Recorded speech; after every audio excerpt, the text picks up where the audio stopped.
قال برای جعفر سمو ریو برای کاروبارین ازدیان لدهو که هم بحث کن برای جعفر قالك سپاس کوین قال مدانه جبوی ما کلتورا پیک وجیان لی حتی جبوی ولاتا که زلیزی و که امریکا جاف پیک وجیان هایی جه گرینگی پیدانیه پیگه کویا گرینگ هیا حتی چرا ده پیک وجیان هم کارین بکینه خاله که ایدیا سقام گیریه نبتنی جبوی هریمان کردستانه بلکه جبوی نافچندن جین عراقی گلک سپاس بو کردستان 24 و اوان بابت گلک گرنگ اتشاشا خدا بلاف دکن گلک کیفام هاتا بحثی هولیر کرو او پیک وجیانا و کرد و عرب و مسلمان و یعنی همو پیکات توی دوره هولیر جوانا کردستان جوانا بله اصب راشکاوانت بیجم دهوک بوکا پیک وجیانه ملبند پیک وجیانه دهوک بلکه جوانترش هر بازاره کی حکم هنده او پیکات و آین زایندین دوره وكو كردستان كا بچوك ام دهوكي ناس كنش برهندجي الصالون نوتوكي وهيرفا هرما كردستان بشيويكي قشتي وبتايبجي باجار دهوكي ازمونك قلك الصاغه بو جهانا اشتخواص بو هندي او محبته هفدو قبول كرتنو پیک وجیانا ناف پیک هاتت گله کردستان بتايبجي البارزگاه دهوكي دهي ابراستيجي رويگش شهرستانيات اوي باجاري جهانا اشتخواص ده جبرهندجي پیک وجیانا کل کردستانی هی سری محموه پی بلنده هیویدارم حکومت هریما کردستان پینگاف جدی تر هرچنده حکومت هریما کردستان سری محمیه بلند کریه پینگافت خواه و بتایبجی جناب سروک حکومت بتایبجی وان هالویستت و دومهیت بریارین حکومت فدرال عن دادگاه فدرال ده مدید کو جدیت حکومت هریما کردستانی و جدیت جناب سروک حکومت او بویا کو نبونا آنجی دورخستنا پیکاتان د گروپانا سیاسی کومالایتی دا باندورا کم مسلمان بکا و ام توی باوری دانا و مباوری بسیاست حکیمانه جناب برا گورا آنجی جناب سروک حکومت هیا کو هیچ دراغی ناکتن جبر هندجی کردستان وی ببینن لاندکا شهرستانی دو کو جناب و گوتی دو کو ببینن بوکا پیک وجیان ال دبا بحث دو کی کر جامع از بحث سقام گیریال دو کی کردستان بگشت بکم ام چین بیجین وی پیک وجیان اولی و نتایی وکر یک اف سقام گیریه هبه چجورا ما قولي نبيت نيف برا بيكاتين قولي ونتاويدا برزگريكا شرك چه ببتا اگر هند سقام گيري نمينه ادوي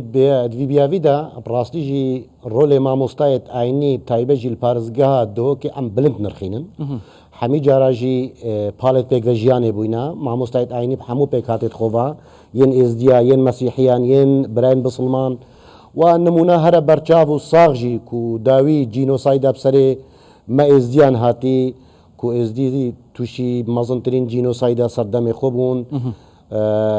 وکری بیجم برایت بسلمان مع مستاید آینی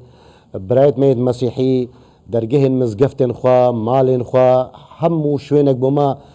وکرن بهنده او کسو کارت ما عزیزت ما المزگفت دا يعني چندین مهات دمان کنیسان دمان نمونه که ساخو زندیه و اوجی حبتی ما جانا اشتخواز دا کل پاریس يعني جل هرما کردستانی کو وکو پناگها که آرام بو همو پیک هاتان پراستجی هبونا پیک هاتا جل هرما کردستانی کوش اش بغداش بصرش موصل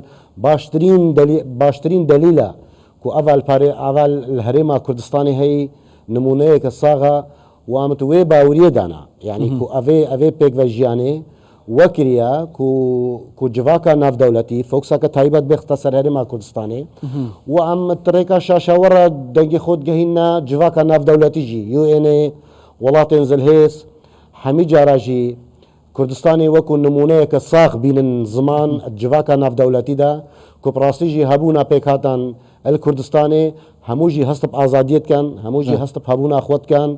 هیویاما اوا پتر پشتوانیل پنگاوو پیاما جناب سروک حکومت بکن بهنده باریویج سفک بد بهنده پتر بکارت خدمتا همو پیکاتت گله کردستان بکن بی جیاوازی و آمد وی باوریج دانا خلکی می پارزگاه دو کجی جوامرن هیجانا مردمرن هیچ جاره کش نهلن جیاوازی کت نابرا پیکات و پیکاتا کی دچه بدن اگر از بحث جداهیا پیکاتش بود پیکاتا بکم تا نمونه که جان بحث کرد تایبات تجیر سردما جنوساید شر دجی داعشه در این مزگفتان و مال مسلمانان وکری بون جوی کردین ازدی بیکو بدانن اوه کسا که غریبه حتی چرا دا وکر ازدی خوب خدانن مالا بزانن خوب حتی خدانن مالا خوده و مزگفتان جی بزانن جداهیت نیف براوانا گل چه پیکاته که اولی دا نبل هرما کردستانه زاني اش ميجا حرت ادب دين ازديان دا كوكيكا قال لك ما ظن البياما بيك فيجياني واشتي خوازي كريا خلك مي شنغال غافا كو توشي جينوسايد ما ظن بوين بارزغها دوكي يعني بارزغها دوكي ما بس من حمق دفر كوب سرفا اب مالا خوزانين وجبر هندجي تشوناوان بو مزقفتان بو كنيسان اب راستيجي وكر كو او عشق فيانا هفدو قبول کرنے پترنا اوی کلتوری میں اپیک ویجیان دا برقرار تربتن و اپراستیجی اوا کو هی المنطقه امنوا كو شعارات تبيجن بو هندي ام روي قش نشا جهانا اشتي خواز بدن بلكو ام بفعل تبيجن جبركو افا فيغا في البارزغا دوكي تايبتجي ما مستايت عينيت همو بيكاتان رولكي برزو وبلندد بينن يعني هجر هاتو بروبليمك وقت تشي بيجيت نابرا كاسكي مسلمان عن ايزيديان مسيحي دا هيج جاركي ما مستعد عيني سروكي توزت عشيرات المنطقه هيج نهلا اوش قوارخو دركبتن جبر هندجي ام تويبا وريدانا روج بروجي كردستان تايبجي بارزغها دوكي چونكه سكوري في باجاريما از بينم روج بروجي قشترت كتن وهي من جي اوا يعني افكست هولدن هیچ درزکت نافبرا پیگویجیانی بکن نافبرا پیکاتت هرما کردستان دا ام حموجی تلیا خود دان سروی برینه و ام حموجی نهرن از بحث درست کنوی درزت کبار جعفر یعنی رنگ بی اینا نوی چه نافچهان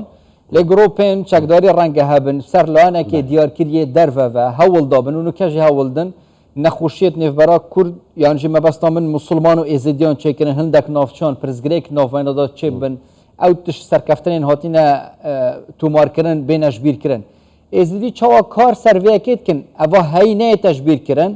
و قط نه هلن درزک بکوت نیف برا يعني اولو نتوانت نو هرما كردستان دا ازدی هیچ جاره که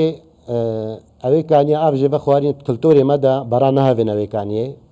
یا دوام جی رزگتنا ازدیان بو برايت بسلمان بو برايت مسيحي بو حمو بيكاتان براسيج نيرو خويا ابويا بلكو سردمي بابيري ميرين كونو كدا كو مزقفتك بو برايت بسلمان القضا شيخان سنتري بيك يعني سردست ازديان هاتي افا كرن حيانها قال كنيسه المنطقه ازديا هنا ازدي شاف ديريا وان كنيسات كان افا جنابته اشارات بيداي فعلا جي عندك الجيو الي هنا هولدان كو نقطة ضعف كات كيدر ديا كو اوتزان كو هريما كردستان جوانيا ود دفان بي كاتان ده هولدن اهل فيت هلبدن ايش برند جي بري هياما كمان فيت ام نافابجن الشنغالي هندك هولدا كو مزقفتك دستكاريه تدبكن بنافي ازديان بري هر كسه كي ازديا چو پاراسنا اي مزقفتك ودرجه هي ديرو كده او مزقفت السنتري قضا شيخان بو سردست ازديان هاتيا چاف ديري كنو پاراسنا جبر هندي جي اسنتو باوري دما حمو بكاتت قال كردستان زان كو دشمنت في ملتي قالكن دشمنت حكومتي قالكن دشمنت في كابينه قالكن استوي باوري دما هيج جارك جي ما مستعد ميت عيني اولدارت ما سروك هوزت ما كساتيت ميت اكاديمي روشن بيري جيفاكي ناهلن او درزا كفتت نابرا فيديو اري بيجان دك بشتي ابتايبجي بشتي صاله نوتو ايكي هيرفا هاتيا دانان كو بري بنياتي افا كرنا فيديو اريجي از فكري بيجم سردست جناب سروك بارزاني هاتيت شكرن مكم كرن وام توي باوريج دنا الله الجري اير بازي ايرو جناب كاك مسؤول بارزانيا ام توي باوري دنا روج بو روجي دي بروسيسا بيك فيجياني كالتوري هفدو قبول كرني داتوريا كومالاتي هفدو قبول كرنو محبتت في ولاتي دا روج بو روجي دي برقرار بتن وجهانا عشتي خواص جواكا ناف دولتي جي وبجافكي برفرهتر بري خودت ان تماشي سياسات وحكمرانيه هريما كردستاني قال لك سباس بريز جعفر سمور و بري كاروباري نزديان لدهوكين ديال مادابون سباس بوا